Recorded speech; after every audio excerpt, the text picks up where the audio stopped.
Hey everyone, I saw comments from my last video that has since been removed. I take feedback very seriously and want to provide the best experience possible. That being said, this is a shorter test video. I'm trying out a new voice for narration and would love to hear your feedback. Please let me know what you think in the comments below. I hope you enjoy the video and thanks for watching. Welcome to Urban Lullabies. Tonight we unravel the chilling tale of Robert the Doll, a seemingly innocent toy with a dark and restless spirit. For over a century, Robert has haunted the halls of Key West, Florida, weaving curses and misfortune for those who dare cross his path. But where did this cursed doll come from, and why does his legend endure? Prepare yourself for a journey into shadows, secrets, and a terror that refuses to die. When I was a boy, my grandfather gave me a doll named Robert. It was hand-carved from wood, with button eyes that seemed to watch me no matter where I went, and a crooked smile that was both charming and unsettling, wrapped carefully in an old, faded cloth. The doll looked like it held secrets from another time, secrets I was never meant to uncover. At first, Robert was just a toy.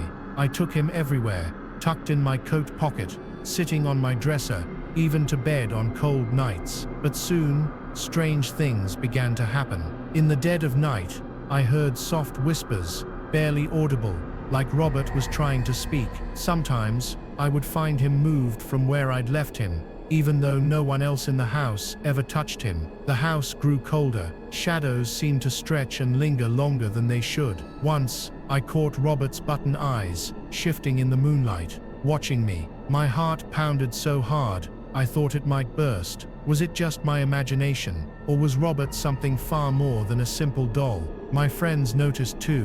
When they saw Robert, their smiles faded and fearful whispers followed. "That doll's cursed," one said quietly. I laughed it off, but the unease never left me. Then came the night I'll never forget. I woke to soft, eerie laughter, childlike but chilling. Sitting on my windowsill was Robert, his eyes gleaming in the darkness. I blinked, and he was gone. The cold sank deep into my bones. Robert was no ordinary doll. Stories whispered through town of a doll that moves on its own, bringing misfortune to those who disrespect it. But I didn't care. Robert was my friend, or so I thought. If you ever come across a doll like Robert, be warned. Once he's inside your life, the shadows grow longer, and the laughter never truly fades.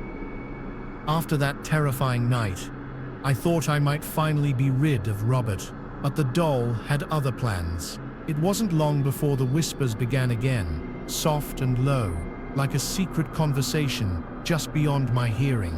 At first, I told myself it was the wind, or my imagination, but the voices grew louder, more persistent. Sometimes, when the house was silent, I could swear I heard Robert calling my name. It was never clear, just a faint murmur that made my skin crawl.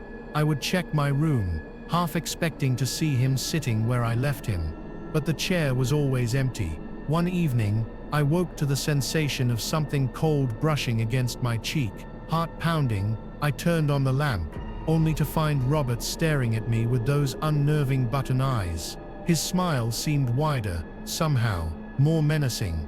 I tried to put the doll away, locking him in a wooden chest, but every morning, I found Robert sitting on my dresser, staring straight at me as if daring me to deny his presence. No matter where I hid him, he always returned. My dreams became haunted by shadowy figures, and laughter echoing in the darkness. Faces blurred and twisted, all with eyes like Robert's, unblinking and full of secrets. I'd wake drenched in sweat, gasping for breath. Desperate, I sought answers.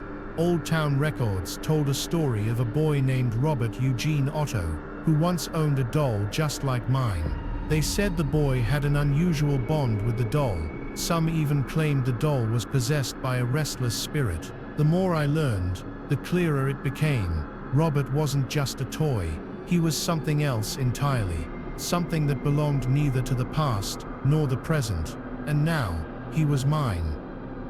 The atmosphere in my home changed after I learned Robert's story. It was as if a shadow had settled over every room he entered. I noticed things, small, unsettling details that I hadn't before. Objects would move slightly out of place. Doors, I was certain I'd closed, were left ajar. Cold drafts brushed past me, even when windows were shut tight. One night, I awoke to a soft tapping noise coming from the hallway outside my bedroom door. The rhythmic sound echoed in the silence, like fingernails lightly rapping against wood. I told myself it was nothing, maybe a branch brushing the house, but the sound continued, persistent, steady. Summoning my courage, I slid out of bed and crept toward the door. The tapping stopped the moment I reached the frame. I peered into the dimly lit corridor and saw nothing. But as I turned back, the faint sound of a whisper followed me, soft, chilling, almost coaxing. Robert's presence seemed to intensify. The air thickened, charged with an unseen energy that left me breathless. Sometimes I could swear he moved on his own, his head slightly tilted, his eyes following me no matter where I went. I decided to document everything, hoping to find a logical explanation. I set up cameras, recorded audio, took notes, but nothing captured the eerie moments I experienced. The footage showed only a still doll. The recordings were silent, and my notes felt inadequate to describe the creeping dread I lived with. Friends and family urged me to get rid of Robert, to throw him away or donate him, but I couldn't. It was as if the doll had woven itself into my life, a dark thread I couldn't unravel. Then, one evening, I found a note tucked beneath Robert's feet. The handwriting was jagged and unfamiliar. It read, "I'm watching. Always." Fear gripped me in a way I hadn't felt before. Robert was no longer just a doll. He was a guardian, or perhaps a jailer, of a secret darker than I could imagine. After the note appeared, the tension in the house became unbearable. Every creak, every shadow, felt like Robert's eyes were boring into me. Sleep became elusive. I started waking at odd hours, heart pounding, as if something unseen hovered nearby. One night, I woke to the faint sound of soft footsteps crossing the wooden floor. The house was silent, no other soul awake. I reached for my phone to check the time, 3:13 a.m., the exact time of an old diary entry I had found about Robert Eugene Otto's restless nights. Gathering my courage, I grabbed a flashlight and crept down the hall, guided by a chill that prickled my skin. The light caught a fleeting movement near the staircase, a shadow that vanished as quickly as it appeared. I stopped at the bottom step and saw Robert sitting in the corner, his expression unreadable. The beam of light flickered, and suddenly, the doll seemed to shift. For a brief second, his lips parted, and a whisper echoed, "Leave, now." My breath caught in my throat. I wanted to flee, but something held me rooted. Was it curiosity, fear, or something else? The next morning, I searched for answers. I dug deeper into the history of the doll and its owner. Robert Eugene Otto was rumored to have practiced dark rituals, binding his spirit to the doll. The legend said the doll could move, speak, and curse those who dared disrespect it. I wondered, was Robert the doll a vessel, a prisoner, or a sentient being with its own will? That evening, as dusk fell, I found the doll facing me in a different spot from where I had left him. His eyes seemed to glisten with life. I whispered, "What do you want from me?" No answer came, only the weight of unseen eyes pressing down. The line between reality and nightmare blurred, and I knew one thing for certain. Robert was not just watching, he was waiting. Days passed, but the unsettling feeling never left. Every corner of the house seemed alive, with silent whispers. Objects shifted positions when I wasn't looking. Lights flickered without cause, and cold spots lingered like invisible bruises. Then came the dreams. Each night, Robert appeared, not as a doll, but as a shadowy figure, standing tall, towering over me in the dark. His swollen head gleamed under a moonlit sky, eyes like black pits full of sorrow and menace. He reached out, and I felt the icy grip of fear squeeze my chest. I'd wake up gasping, soaked in sweat, heart pounding like a drum. Sometimes, a faint laughter would echo in the room, soft, high-pitched, chilling. One morning, I discovered strange scratches on the bedroom wall, 3 vertical marks, like clawed slashes. They hadn't been there before. Beneath them, in shaky handwriting, someone had written, "Don't forget me." Panic set in. I questioned my own mind. Was this some elaborate prank, a trick of my imagination, or was Robert trying to communicate? I tried moving the doll to the attic, hoping distance would break the curse. But no matter where I placed him, Robert seemed to find his way back, always facing the room, watching. Friends warned me to get rid of him. "Burn it," one said. Another suggested burying it deep in the earth. But I hesitated. There was something about Robert's presence, like a dark magnet pulling me closer, despite my fear. One night, my phone buzzed with a text from an unknown number. It read simply, "He knows." I dropped the phone, trembling. Robert the doll was no mere toy. He was a guardian of secrets darker than I could imagine, and my life had become entwined with his. The days blurred into a haze of restless nights and creeping dread. Robert's presence grew heavier, almost suffocating. Shadows stretched longer in the corners of the rooms, and the air thickened with a cold that no heater could chase away. I began to notice things I hadn't before. Faint footsteps echoing down the hall when I was alone. Whispered voices too soft to understand, and the unmistakable feeling of being watched, even when my eyes scanned empty rooms. One evening I found the doll sitting upright on the kitchen table, though I was certain I had left him in the living room. His glass eyes caught the dim light, reflecting it back like dark mirrors. I reached out hesitantly and touched his cracked porcelain hand. A shiver ran through me, as if the doll's coldness seeped into my skin. That night, the dreams returned, more vivid and terrifying. Robert stood beside me in a swirling fog, whispering words I couldn't quite grasp. Then his mouth twisted into a malicious grin, and the world around me shattered into darkness. I jolted awake to the sound of crashing glass. Heart racing, I stumbled toward the noise, and found the living room window shattered, shards glittering on the floor. On the windowsill sat a scrap of yellowed paper. The words were scrawled hastily. "He is not done with you." Fear rooted me to the spot. What did Robert want? Why had he chosen me? I realized then that this was no mere haunting. It was a message, a warning, and whatever fate awaited me was far from over. The next morning, sunlight filtered weakly through the broken window, casting fractured patterns across the floor.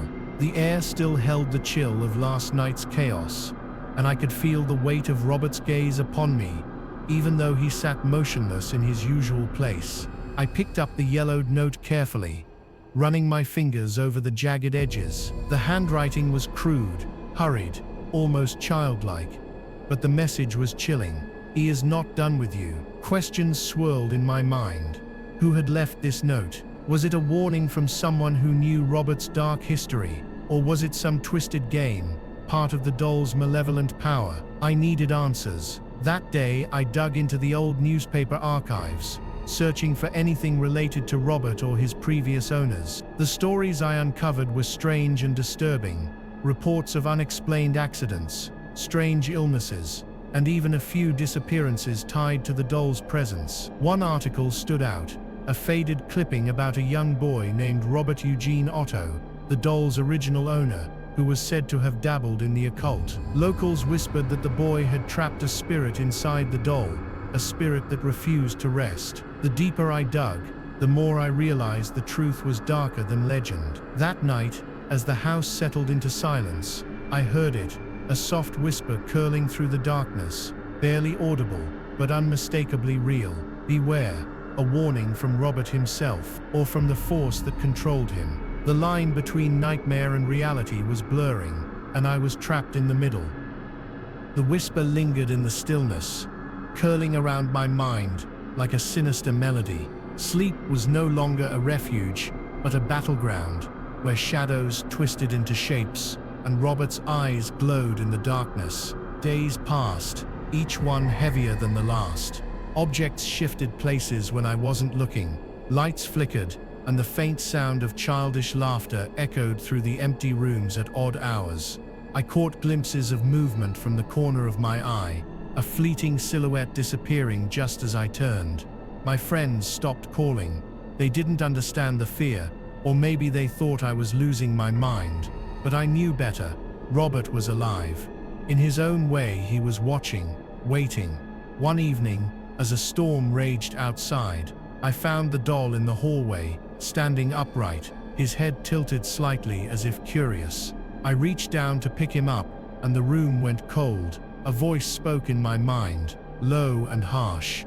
"Leave, before it's too late." I dropped Robert, heart hammering. Was it the spirit trapped inside, or something older, darker, using the doll as a vessel? Lightning flashed, illuminating scratches on the wall, deep gouges that hadn't been there before. I realized then that Robert's curse wasn't just about mischief. It was a slow, creeping darkness, seeping into my life, threatening to consume everything, and I was powerless to stop it. The tension in the house grew unbearable. Every creak, every whisper seemed magnified in the stillness. Sleep became a distant memory. I found myself pacing the rooms, eyes darting toward every shadow. Robert sat in the corner, expression unchanged, yet somehow more menacing. One night, after another fitful sleep, I woke to the sound of scratching at the bedroom door. My heart slammed against my ribs as I fumbled for the light switch, only to find the room plunged into darkness. The scratching grew louder, more frantic. Then, silence. I dared to look toward the door. The handle slowly turned. Robert stood there, in the dim hallway light, his glass eyes gleaming with something unreadable. I screamed, but no sound escaped. Frozen in place, I watched as the doll took a step forward. Desperation clawed at me. I grabbed the old journal I'd found buried beneath the floorboards, the one filled with cryptic warnings and desperate pleas. Flipping through it, I found a ritual described in shaky handwriting, promising to banish the spirit. With trembling hands, I gathered the materials: salt, candles, and a worn photograph of Robert's original owner. I drew a circle, lit the candles, and began the incantation. The air thickened. A cold wind swept through the room, extinguishing the flames one by one. A low growl rumbled, and Robert's eyes blazed red. The doll lunged forward, and then, silence. The room was empty. I collapsed, exhausted, heart pounding, hoping the nightmare was over, but deep down, I knew this was only the beginning. The house was quiet. Too quiet. Days passed without incident, the oppressive weight lifting from the air. I dared to hope that the ritual had worked, that Robert's curse had finally been broken. But late one night, as I sat alone in the living room, a chill swept over me. The old clock ticked louder than usual. I felt a presence, watching, waiting. From the corner of my eye, I saw him. Robert sat upright in his chair, his glassy eyes gleaming with a cold light. He tilted his head, and for a moment, I swore he smiled. A whisper brushed past my ear. Not gone, never gone. I stood, heart pounding, but Robert remained still, silent. I knew then that some curses never truly end. They only sleep, waiting for the next soul to awaken them. I left that house the next morning, leaving Robert behind. But sometimes, when the night is still, and the wind whispers through the trees, I hear his laughter, a soft, chilling echo that follows me wherever I go. Some say Robert the doll is just a toy, but those who've encountered him know better, and now, so do I. The legend of Robert the doll is more than just a story. It's a warning. Some say his eyes follow you, and those who disrespect him never find peace. What secrets does he still hold, locked behind that painted smile? Maybe some things are better left alone. Thank you for listening to the story of Robert the doll. If you enjoyed this video, please leave a comment below and share your thoughts or any experiences you might have had with haunted objects. Don't forget to like this video and subscribe to Urban Lullabies for more unsettling tales from the shadows. Until next time, stay curious and stay safe.